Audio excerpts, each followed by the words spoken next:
Muhtaram Prezidentimiz tomonidan xorijiy investitsiyalarni jalb qilish, eksport prognoz reja ko'rsatkichlarining ijrosi hamda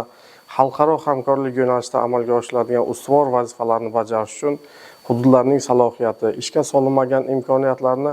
chuqur tahlil qilgan holda yangi loyiha paketlarini shakllantirish bo'yicha shahar va tumanlarga tegishli ko'rsatmalar berilgan bo'lib, bu borada Kogon shahrimizda ham ushbu yo'nalishda amalga oshiriladigan ishlarni o'zimizga reja qilib olganmiz.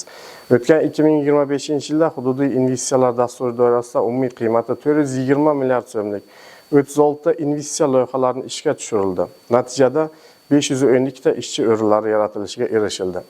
Kogon shahrida sanoat va xizmat ko'rsatish asosiy driver sohalari hisoblanib, 2026-yilda qiymati 534 milliard so'mlik 38 ta investitsiya loyihalaridan iborat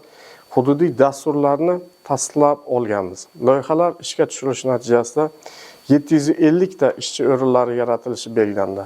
Shuni alohida ta'kidlash joizki, yil boshida belgilab olgan rejalarimizni amalga oshirish orqali shu yilning birinchi yarim yilligida Kogon shahrida kambag'alchilik hamda ishsizlikdan xoli hududga aylantirish bo'yicha aniq hisob-kitoblarni o'zimizga reja qilib oldik. Jumladan sanoat yo'nalishida bugungi kunda qiymati 5 million dollar bo'lgan Koreyaning Global kompaniyasi hamda mahalliy tadbirkor hamkorligida qo'shma korxona negizida beton plastifikator ishlab chiqarishni tashkil etish loyihasi, Buxoro Gipsum MCJ qo'shma korxonasi negizida esa xitoylik investorlar bilan hamkorlikda qiymati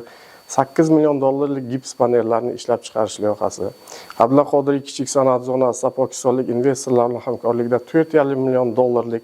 tibbiy jihoz va uskunalar ishlab chiqarish loyihasi hamda Xitoydan birinchi chorakda olib kelinishi rejalashtirilayotgan zamonaviy uskunalarni kiritish orqali qurilish materiallarini, sanoat hamda qishloq xo'jaligi uchun perlit ishlab chiqarishni tashkil etish loyihalarini shular jumlasidandir.